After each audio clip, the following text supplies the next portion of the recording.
Lección 2. El derecho penal en el ordenamiento jurídico. El principio de legalidad y las fuentes. Del derecho penal. Objetivos de la lección. En esta lección analizaremos si existe un concepto de infracción penal, en sentido material que sirva para diferenciarla de los ilícitos de otros sectores. Del ordenamiento jurídico, en especial del derecho administrativo, y que sirva de guía por tanto al legislador para decidir qué tipo de conductas debe combatir. Con uno u otro.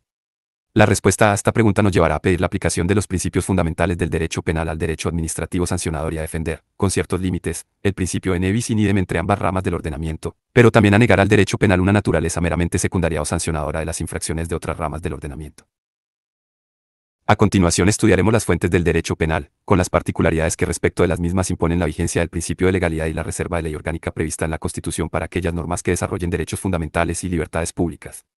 También se explica el fundamento y el contenido del principio de legalidad en sus vertientes formal y material, desarrollando las garantías o subprincipios que cada una de ellas implica, prestando especial atención a la prohibición de la analogía contraria al reo y a la permisión parcial de la analogía favorable que contiene nuestro Código Penal.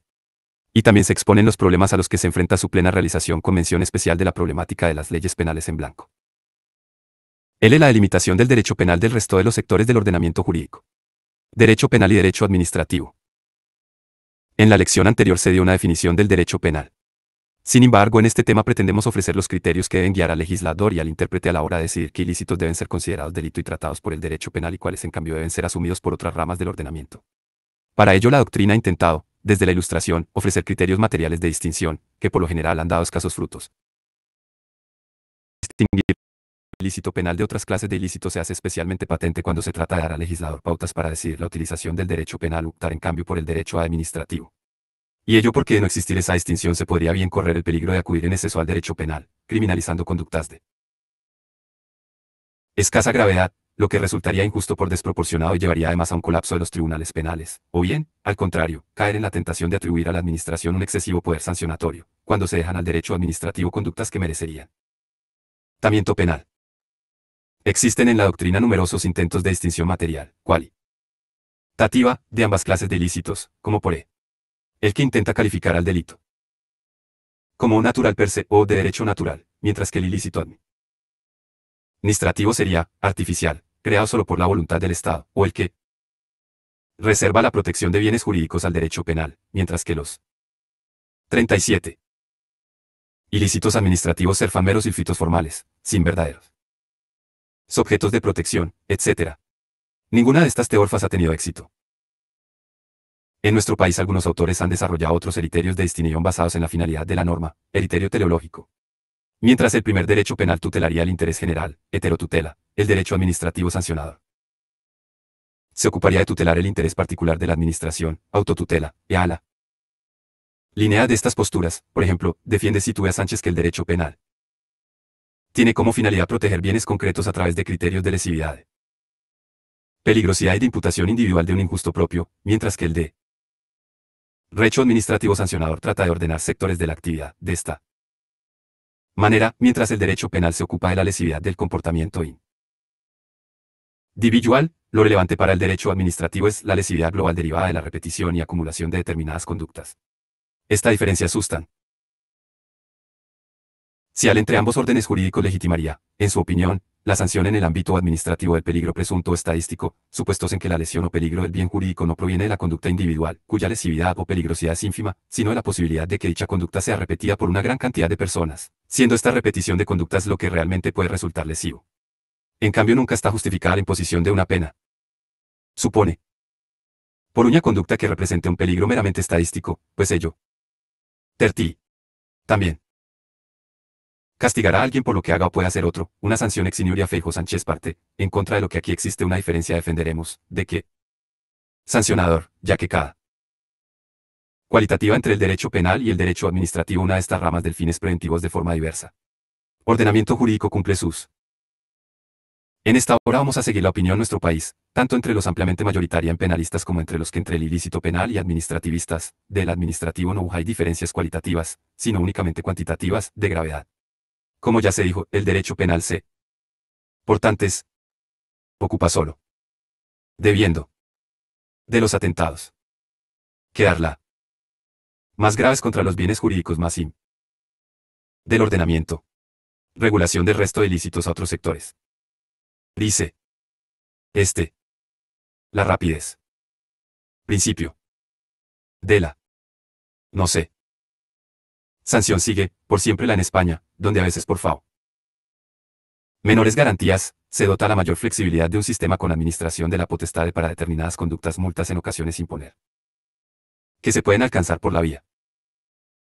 Mucho más graves que las penal, lo que indicaría que quizás esas conductas deberán ser tratadas como delito y castigadas con penas privativas de libertad. La reforma del Código Penal operada por la LO.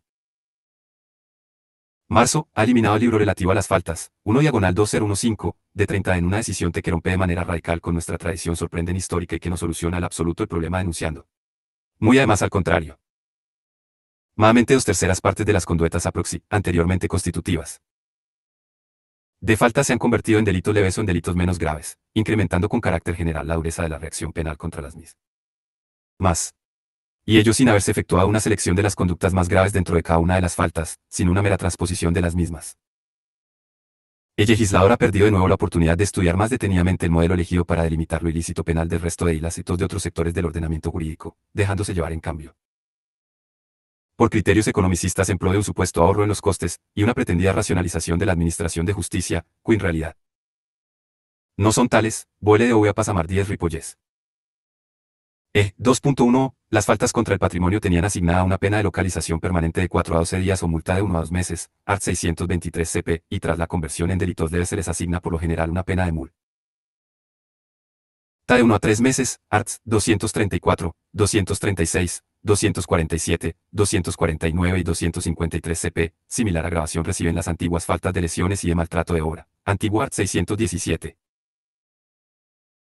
CP, hoy 147.2 y 147.3 CP, la antigua falta de amenazas del art. 620 CP que se castigaba con una pena de multa de 10 a 20 días pasa a sancionarse con una multa de 1 a 3 meses, art. 167.7 CP, la expedición de moneda falsa recibida de buena fe por valor inferior a 400 euros se castigaba antes, art. 629 CP, con no falta con la pena de localización permanente de 2 a 8 días o multa de 20 a 60 días, y ahora se castiga con multa de 1 a 3 meses, art. 386.3 CP.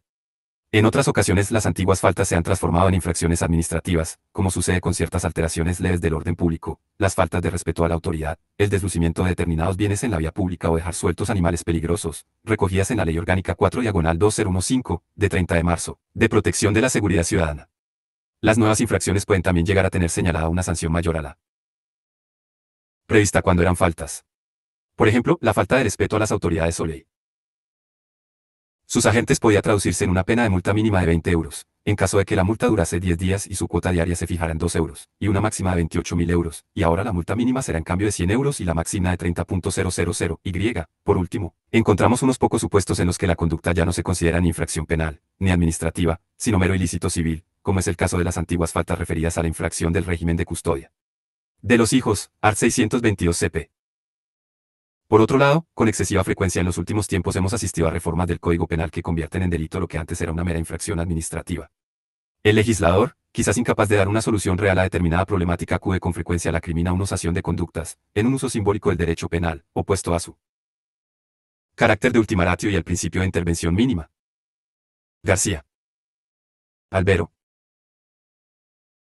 Lo que ha provocado que la doctrina hable incluso de populismo punitive.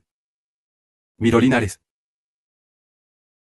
2.2. Paradigma de esta expansión del derecho penal en detrimento del derecho administrativo son algunos delitos contra la seguridad vial, como por ejemplo el contenido en el art. 384 CP que castiga, entre otras conductas, conducir tras la pérdida del permiso o licencia por pérdida de todos los puntos, o conducir sin haber obtenido el permiso o licencia. El legislador debe tener un especial cuidado al trazar el límite positivo entre uno y otro sector del ordenamiento, atendiendo para ello exclusivamente al criterio de gravedad de las infracciones desde el punto de vista material, evitando dejarse llevar por otros criterios de carácter práctico que conllevan disfunciones en el sistema y alteran de forma incomprensible para el ciudadano la valoración que una determinada conducta merece, lo que puede producir o bien un sentimiento de injusticia o una modificación no deseada de la valoración ético-social de dicha conducta. Además, como hemos afirmado que la diferencia entre ambas clases de ilícito recho no es material sino cuantitativa, de gravedad, se deberán aplicar al de administrativo sancionador. Todos los principios rigen en derecho penal. Fundamentales que algunos de ellos sean sí opcional, legal o consagrados constituyen y retroactividad. jurisprudencialmente, de las infracciones, como los principios de legalidad y sanciones administrativas, el principio 10 de proporcionalidad, que la gravedad de la sanción guarde relación con la del ilícito cometido, y el principio ne bis in idem en derecho administrativo y entre las sanciones penales y las administrativas y las disciplinarias.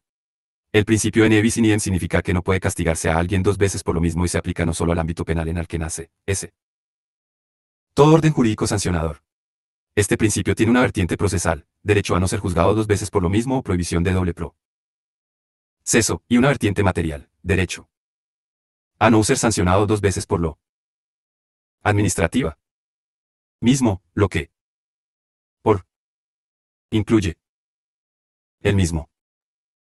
El no recibir una sanción por vía penal y otra por vía hecho.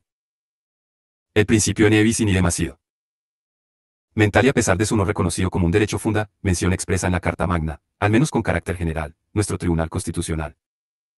Firma desde antiguo que goza de reconocimiento constitucional. Ello tanto en su vertiente material, en el marco del art. 25c, STC 2/1981, como en la procesal, en el marco del art. 24c, STC 159/1987, el Tribunal Cons. 40. Constitucional vincula el derecho a no ser sometido a un doble proceso con la tutela judicial efectiva, la cosa juzgada material, el derecho a que las resoluciones judiciales se ejecuten en sus propios términos, el respeto de las resoluciones y la intangibilidad de las situaciones que las mismas crean, pero también con el derecho de defensa del ciudadano frente al Estado, el derecho a la seguridad jurídica, el principio de proporcionalidad y el principio de legalidad. Pérez Manzano. Para la aplicación del principio ne bis in idem, el Tribunal Constitucional ha establecido unos requisitos. Solo existe bis in idem prohibido cuando se castiga el mismo hecho, referido al mismo sujeto y el castigo tiene idéntico fundamento, exigencia de triple identidad. No concurre la identidad de fundamento, según nuestro Tribunal Constitucional, cuando cada una de las sanciones obedece a una perspectiva de defensa social distinta, a la protección de un interés jurídico distinto o de distinto bien jurídico. 2.3. Se admitió por nuestro TC la compatibilidad de la imposición de la pena de privación del carné de conducir como consecuencia de la comisión de un delito imprudente cometido con vehículo imute con la intervención de dicho carné prevista como medida en el antiguo Código de la Circulación, pues mientras la primera era una pena consecuencia de un hecho ilícito, la segunda respondía a la consideración de que el sujeto carecía de los conocimientos o aptitudes para conducir, por lo que definitiva ambas sanciones respondían a distinto fundamento, ATC 648/1988. También suelen negar nuestros tribunales la identidad de fundamento cuando el castigo por vía administrativa o por vía disciplinaria se fundamenta en la relación especial de sujeción del individuo con la administración o la relación de supremacía especial de la administración, relación de funcionario, servicio público, concesionario, recluso, etc. Cotino hueso. 2.4. El Tribunal Supremo suele aceptar la compatibilidad de la sanción penal con la sanción administrativa o disciplinaria, por los mismos hechos, aplicada a miembros de la Guardia Civil o de las Fuerzas Armadas, con el argumento de que el interés protegido por una y otra sanción es diferente. Así, por ejemplo, el Tribunal Constitucional admitió la compatibilidad de la pena impuesta a un legionario por tráfico de estupefacientes con la sanción administrativa de expulsión de la legión y denegación de pensión de jubilación, retiro o res pasivos por mala conducta. En opinión del tribunal, con independencia de las consecuencias sancionadoras que se deriven de la comisión de hechos o la omisión de deberes concretos, tipificados como infracciones, el ordenamiento puede anudar legítimamente en ciertos supuestos determinadas consecuencias gravosas al incumplimiento de deberes jurídicos explícitos de trascendencia pública, genéricamente descritos como deber de observancia de buena conducta. Cuando así lo exija razonablemente el interés público que con ello pretende protegerse.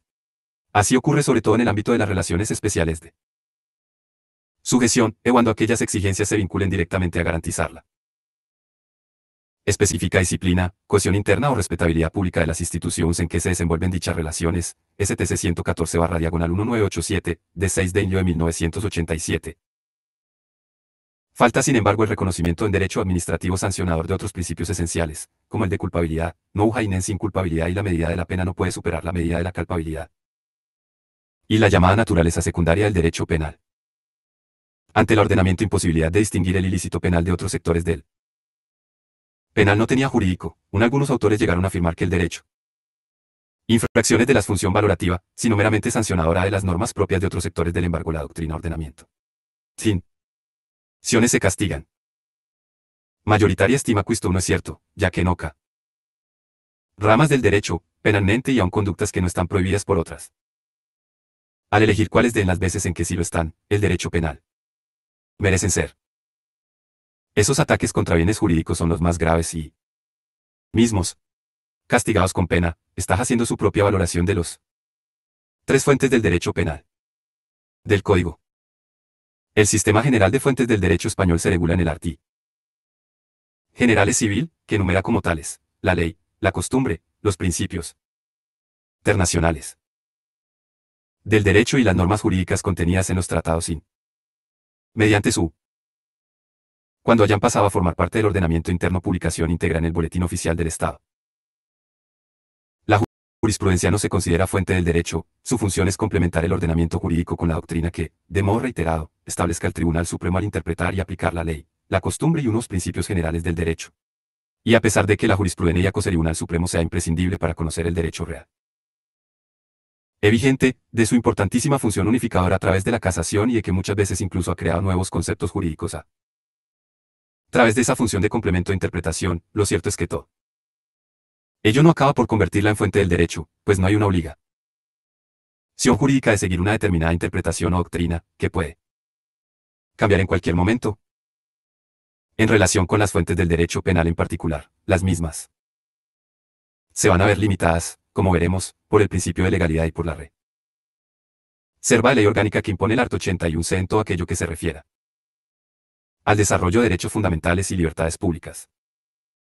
El principio de legalidad impone que solo por ley en sentido formal, lo que incluye las leyes orgánicas, las leyes ordinarias y los decretos legislativos, se pueden tipificar delitos y faltas o estados peligrosos y establecer penas y medidas de seguridad. Además, dicha ley deberá ser orgánica cuando se trate de delitos o faltas que por el bien jurídico protegido afecten a un derecho fundamental o libertad pública o prevea consecuencias jurídicas que por su naturaleza afecten a los mismos, como por ejemplo una pena privativa de libertad. Algunos autores afirman que la reserva de ley orgánica debe extenderse a toda infracción y toda consecuencia penal, pues en la aplicación del derecho penal siempre se ve afectado el derecho fundamental al honor.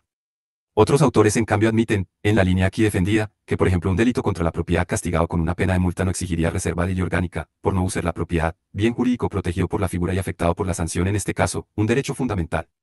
El Tribunal Constitucional ha mantenido una opinión oscilante al respecto. Lo dicho deja un escaso espacio a otras posibles fuentes en el ámbito penal, pero no las excluye absolutamente. Por lo general esto sucede a través de remisiones a esas otras fuentes que realiza la ley. Así los decretos leyes, que no ley a efectos del principio de legalidad, o la costumbre, pueden ser fuente del derecho penal en tanto no creen figuras delictivas o estados peligrosos ni establezcan o agraven penas. Una costumbre podría ser la fuente de una causa de justificación penal. Por ejemplo, si a través de una costumbre se regulase el ejercicio legítimo de un derecho o de un oficio, la costumbre pasaría a integrar dicha causa de justificación convirtiéndose así en fuente del derecho penal. 2.5. Supongamos que existe un derecho de paso, desde tiempo inmemorial, de un vecino por la finca de otro para acceder al mar, y que el paso cruza por las dependencias de una casa habitada, por ejemplo por una terraza comunicada con el interior de la vivienda. Aunque la conducta de entrar en la terraza del vecino sin su consentimiento pudiera integrar el tipo del allanamiento de norada, estaría justificada por el ejercicio legítimo de un derecho de paso de fuente consuetudinaria. Los principios generales del derecho, dada su posición. Sistema de fuentes, solo origen en defecto de costumbre, y postergada en el a. Vigencia del principio de legalidad, tienen escasa eficacia como fuente directa en derecho penal, pero juegan un papel fundamental en la interpretación del. No hay que olvidar su carácter informador de todo el derecho y ordenamiento. Respecto del derecho internacional, su posible papel como fuente del derecho penal es controvertido. En primer lugar hay que recordar tratados internacionales solo que los tienen vigencia en España una vez en el BOE, pero aún publicados después de su publicación el tratado no es ley en sentido formal, por lo que no podrá crear por sí mismo figuras delictivas o estados peligrosos o establecer o agravar penas o medidas de seguridad que sean los rectamente tratados aplicables que por los tribunales españoles. Además, lo cierto es que establecen figuras delictivas no contienen por lo general ya pena aplicable, por lo que tienen que ser incorporados a la legislación interna a través de una ley orgánica que introduzca la figura en nuestro ordenamiento y le asigne una pena. Otra cuestión es la acuinocación, es una ley penal en blanco, concepto que explicaremos infra, puede remitir a un tratado internacional para completar la conducta prohibida. La costumbre internacional también forma parte del ordenamiento español y en tal sentido podrá jugar el mismo papel como posible fuente de derecho penal que dimos a la costumbre en general, no pudiendo por sí misma establecer delitos, ni penas, por la vigencia del principio de legalidad, tal y como ha reconocido el Tribunal Supremo, STS 1 de octubre de 2007, ATC 9 de julio de 2015, ni afectar de cualquier otra manera derechos fundamentales, por la reservada ley orgánica que impone el art. 81c. U el principio de legalidad de los delitos y de las penas. El principio de legalidad es uno de los principios fundamentales del LD. Derecho penal moderno. Se define según la fórmula nullum crimen nulla poena. Sine previa leg, no hay delito ni pena sin ley previa, y tiene su origen en la Ilustración. Aunque existen en la historia otros precedentes de regulaciones que intentan preservar la seguridad jurídica, lo cierto es que la primera explicación de un principio de legalidad que aún es aspecto material. Con un fundamento político se ve a veces CARIA en su obra de los delitos y de las penas, en la que, y la división influenciado por la teoría del contrato social de Rousseau y la primera consecuencia de estos principios es que solo las leyes de poderes de Montesquieu, argumentaba, pueden decretar las penas de los delitos, y esta autoridad debe residir únicamente en el legislador, que representa a toda la sociedad unida por el contrato social. Ningún magistrado, que es parte de ella, puede con justicia decretar a su voluntad penas contra otro individuo de la misma sociedad. Y como una pena extendida más allá del límite señalado por las leyes contienen si la pena justa más otra pena adicional, se sigue que ningún magistrado, bajo pretexto de celo o de bien público, puede aumentar la pena establecida contra un ciudadano delincuente. El principio de legalidad fue introducido en diversas declaraciones de derechos humanos del siglo XVIII, ya a lo largo del siglo XIX se recogió en casi todos los códigos penales europeos y en muchas constituciones. Esta tradición se quebró sin embargo con los regímenes totalitarios del siglo XX. Y el principio de legalidad desapareció de los códigos penales soviético y nazi. La Declaración Universal de los Derechos Humanos de 1948, en su artículo 11.2 establece, nadie será condenado por actos o omisiones que en el momento de cometerse no fueran delictivos en el derecho nacional o internacional. Tampoco se impondrá pena más grave que la aplicable en el momento de la comisión del delito. Esta afirmación, como la contenida en el artículo 15 del Pacto Internacional de Derechos Civiles y Políticos, redactado en 1955, y en el art. 7 del Convenio Europeo de Derechos Humanos de 1950, no coinciden exactamente con el principio de legalidad tal y como se entiende en el derecho continental, pues las mismas admiten expresamente otras posibles fuentes del derecho penal que no sean la ley en sentido formal, lo que por otra parte es comprensible en unos textos que aunan tradiciones jurídicas distintas, en algunas de las cuales el common law pervive como fuente un derecho de creación jurisprudencial. El principio de legalidad en el CED y en la jurisprudencia del Tribunal Europeo de Derechos Humanos dista por lo tanto bastante del contenido que al mismo atribuyen los ordenamientos jurídicos de los países de civil law, pues al prescindir de la exigencia de ley formal se renuncia al contenido de garantía democrática que en países como España se atribuye al principio a través de aquella exigencia. Se puede decir, por tanto, que los textos internacionales han concluido por consagrar un principio de juridicidad, centrado en garantizar solo los aspectos materiales del principio de legalidad, aquellos que contribuyen a la seguridad jurídica, exigiendo la accesibilidad y retroactividad y precisión o taxatividad de la norma y prohibiendo la analogía. Por otra parte, tanto el art. 15 del PIP como el N2 del art. 7 del C contienen una excepción al principio de legalidad, al establecer que la consagración como derecho fundamental de tal principio, sin embargo, no impedirá el juicio y el castigo de una persona culpable de una acción o de una omisión que, en el momento de su comisión, constituya delito según los principios generales del derecho reconocidos por las naciones civilizadas. La finalidad de tal excepción era evitar demandas por infracción del principio de legalidad en los juicios de los criminales de guerra y de lesa humanidad celebrados tras la Segunda Guerra Mundial, que también se ha aplicado a crímenes de guerra cometidos en otros contextos. Estas previsiones se configuran como auténticas excepciones y por lo tanto cero son cuestionables al principio de legalidad, pues si bien es cierto que los principios generales del derecho forman parte de las fuentes del derecho internacional, que resulta más que discutible que dicha fuente sea apta para la tipificación de delitos y la determinación de las penas, al menos con las exigencias de previsibilidad y taxatividad cuyo principio de legalidad atribuido la jurisprudencia del TED. U el principio de legalidad en el derecho penal español. El artículo 9.13 afirma que la Constitución garantiza el principio de legalidad, y el artículo 25.1 CE, nadie puede ser condenado por acciones u omisiones que en el momento de producirse no constituyan delito, falta o infracción administrativa según la legislación vigente en aquel momento. A pesar de que el precepto habla de legislación y no de ley, el Tribunal Constitucional puso fin a la polémica que la interpretación de dicho término había suscitado en la doctrina, al declarar que el principio de legalidad contenido en la Constitución exige la existencia de una ley en sentido tomal, anterior al hecho sancionado y que describa un supuesto de nec. La estrictamente determinada. A esta exigencia de ley en sentido norma denomina la garantía formal y, además de relacionarse con el principio y jerarquía normativa, responde al fundamento político del principio. Elaboradas. Legalidad, La libertad del ciudadano solo podrá verse afectada por ley. En él. Por el Parlamento, que es quien tiene la exclusiva competencia. Democrático. Establecimiento de los delitos y las penas, garantizando así su ordre. Guientes. El principio de legalidad penal en sentido formal se compone de las garantías o subprincipios. Garantía. De darse delito. Criminal, null un crimen sine previa ley no puede una conducta que no haya sido declarada como tal en una ley antes de su realización. Se le code en el artículo 1.1 CP. También se extiende. 1. A los estados peligrosos, el presupuesto de la imposición medida de seguridad, que no pueden ser declarados si no están previstos en una ley previa, lo que se recoge en el artículo 1.2 CP. Garantía penal. Nulla pena sin ley previa no puede castigarse una infracción penal sino con una pena que haya sido establecida en la ley con carácter previo a su comisión. Está recogida en el artículo 2.1 CP, también se extiende a las medidas de seguridad, que no pueden aplicarse a un estado peligroso salvo que hayan sido establecidas en una ley previamente a la declaración de aquel, según dispone el citado artículo. Garantía jurisdiccional, recogida en el art. 3.1 CP, no podrá ejecutarse pena ni medida de seguridad sino en virtud de sentencia firme dictada por el juez o tribunal competente, de acuerdo con las leyes procesales. Garantía ejecutiva, recogida en el artículo 3.2 CP, tampoco podrá ejecutarse pena ni medida de seguridad en otra forma que la prescrita por la ley y reglamentos que la desarrollan. Dicha ejecución se realizará además bajo control judicial. Además de esa garantía formal, el principio presenta otro aspecto material, dirigido a garantizar la seguridad jurídica y que incluye como subprincipios el de taxatividad, también llamado por el Tribunal Constitucional principio de tipicidad, que significa que las figuras delictivas y los estados peligrosos tienen que irse en su definición lo más precisos posible y las penas y medidas de seguridad no pueden ser descritas mediante marcos excesivamente amplios, la prohibición de la analogía explicada infra, y la irretroactividad de la ley penal desfavorable, que estudiaremos en la próxima lección. El respeto del principio de legalidad en sus aspectos formal y material presenta numerosos problemas que veremos a continuación.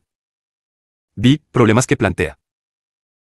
Es muy difícil conseguir una realización plena del principio de legalidad material, en particular de la garantía de taxatividad, porque el legislador debe elaborar las figuras delictivas a través de un proceso de abstracción, encontrando fórmulas que engloben la rica casuística que la realidad puede presentar. Ello uno le va a introducir en los preceptos penales con frecuencia términos amplios y elementos normativos o valorativos, es decir, términos que deberán ser concretados o dotados de contenido por el juez, y que suponen un peligro para la seguridad jurídica. Para conjugar las necesidades de abstracción con debe evitar los términos excesivamente las de seguridad jurídica, el legislador debe vagos y acudir a aquellos elementos valorativos cuya concreción no dependa de una valoración puramente personal del juez, sino que tengan unos límites cognoscibles. 2.6. El artículo 320.1 CP castiga, junto a otras conductas, a la autoridad o funcionario público que, a sabiendas de su injusticia, haya informado favorablemente instrumentos de planeamiento, proyectos de urbanización, parcelación, reparcelación, construcción o edificación o la concesión de licencias contrarias a las normas de ordenación territorial o urbanística vigentes. La injusticia del informe es un elemento normativo del tipo STC 27 de septiembre de 2004.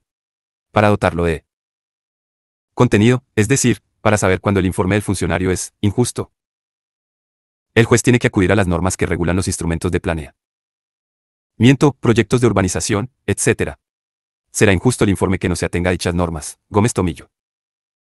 Un campo especialmente propicio para la inseguridad jurídica es el de los delitos imprudentes, ya que en ellos el juez debe dotar de contenido el elemento normativo del tipo infracción del cuidado debido, pues el Código Penal es incapaz de recoger cuál es ese cuidado debido para cada una de las posibles actividades humanas. Sin embargo, esta inseguridad se paliaría notablemente si la ley suministrara los criterios generales que deben guiar al juez a la hora de averiguar el cuidado debido, y desaparece sin duda en aquellas actividades que se encuentran estrictamente reguladas, existiendo normas de cuidado establecidas de forma expresa por el legislador que señalan el límite entre el riesgo permitido y el no permitido. Otro elemento normativo a concretar por el juez es, por ejemplo, la petición de garante, que es requisito típico en todos los delitos de comisión por omisión, proporcionando el Código Penal, art. 11, solo unas pautas generales para su determinación, la existencia de una específica obligación legal contractual de actuar o la creación de un riesgo para el bien jurídicamente protegido mediante una acción u omisión precedente. Legalidad también. En la resulta definición difícil de conseguirlos la plena realización del principio de estados peligrosos y en las establecientes medidas de seguridad, en especial porque la aplicación de las mismas exige un juicio que sobre se constate la probabilidad en el sujeto de que una peligrosidad, y este concepto es sujeto vuelva a delinquir, lo que a su vez encierra siempre un cierto margen de error posible. Además, EI tiene que otorgar al juez la posibilidad de elegir entre distintas medidas la más adecuada para tratar la peligrosidad del sujeto concreto en atétona. 48. Su estado y circunstancias, lo que de nuevo genera una cierta inseguridad inevitable. Hasta aquí hemos hablado de los problemas para el cumplimiento de un principio de legalidad material, pero también su vertiente formal plantea problemas de cumplimiento, que luego, además, pueden repercutir en el aspecto material. Uno de los principales lo representan las llamadas leyes penales en blanco. Nos referimos con este nombre a aquellos preceptos penales en los que no se define de manera completa la conducta prohibida bajo amenaza de pena, sino que, por el contrario, el precepto remite para identificar tal conducta a otra norma que puede estar en otro precepto del Código Penal, en otra norma con rango distinta al Código Penal o, y aquí surgen los problemas, a normativa con rango inferior a la ley, como por ejemplo los reglamentos. 2.7. Cuando el art. 334 CP establece que será castigado quien contraviniendo las leyes u otras disposiciones de carácter general, a. case, pesque, ad. quiera, posea o destruya especies protegidas de fauna silvestre, queda claro que para conocer la conducta prohibida hay que completar el precepto con lo dispuesto en las leyes y reglamentos que establezcan cuáles son las especies protegidas. En estos supuestos podría pensarse en una infracción de la garantía criminal del principio de legalidad en su aspecto formal, ya que finalmente la conducta prohibida viene definida en una norma con rango inferior a la ley. Sin embargo, en muchas ocasiones estas remisiones a otras normas son imprescindibles, bien por el carácter cambiante de la materia objeto de regulación, bien porque una regulación detallada en el Código Penal sería excesivamente casuística y farragosa. El Tribunal Constitucional ha establecido, por ello, que para que una ley penal en blanco que remite a una fuente distinta de ILI sea considerada conforme al principio constitucional de legalidad tiene que cumplir los siguientes requisitos: el reenvío a la normativa extrapenal tiene que ser expreso. La utilización de esta técnica tiene que estar justificada en razón del bien jurídico protegido, tienen que quedar suficientemente determinados los elementos esenciales de la conducta en la ley penal, es decir, esta debe contener al mejor el núcleo esencial de la prohibición, el verbo típico, y con el complemento de la norma a la que se remite deben quedar satisfechas las exigencias de certeza. 49. Vi la aplicación del derecho penal, interpretación y analogía. Como ya dijimos, uno de los subprincipios o garantías incluidos en el principio de legalidad en su vertiente material es la prohibición de la analogía. Tratar este tema nos exige definir la analogía y distinguirla de la interpretación extensiva. Lo primero que debemos señalar, sin embargo, es que no existe un acuerdo doctrinal sobre qué deba entenderse por interpretación extensiva y sus diferencias con la analogía, y que algunos autores identifican ambos conceptos y los consideran por tanto prohibidos siempre que perjudiquen al reo. Aquí vamos a definir la interpretación extensiva, en cambio, como aquella por la cual una norma se aplica a un hecho que, aunque no está claramente comprendido en su tenor literal, sí lo está en su espíritu o voluntad. Es decir, el legislador no ha conseguido supuesto. En estos casos utilizar el término que comprenda perfectamente el pero está claro que la voluntad de la ley es incluirlo, y además la subsunción. Literalidad del es posible dentro de alguna de las acepciones que permite la precepto. Se define. 2.8. Enal. Hoy. Código. En día el delito de robo con fuerza en las cosas, art. 238 CP. Cosa los que penal como son reos del delito de robo con fuerza las ejecuten el hecho cuando concurra alguna de las siguientes: uso de circunstancias, llaves falsas, las llaves falsas.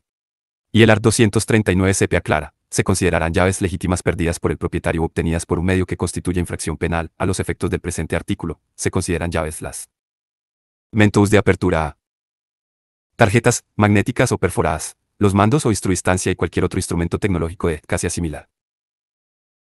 Pero hubo un tiempo en que esta referencia a las tarjetas magnéticas y los mandos a distancia no estaba expresamente prevista en la ley. En aquel tiempo en el que el precepto penal solo hacía referencia a las llaves perdidas o hurtadas, la aplicación del precepto que hicieron los tribunales a quien conseguía acceder a las cosas ajenas utilizando una tarjeta magnética o un mando a distancia que había hurtado al propietario podía entenderse una aplicación de la ley mediante una interpretación extensiva de la misma, pues el término llave en un sentido literal estricto se refiere a un metálico, que, introducido en instrumento, comúnmente una cerradura, permite activar el mecanismo que la abre y la cierra, pero sin duda en una querida por la ley. Podía acepción más amplia, que era la incluir cualquier nuerta, aunque en cero se tenga instrumento diseñado para abrir que introducir necesariamente en una cerradura.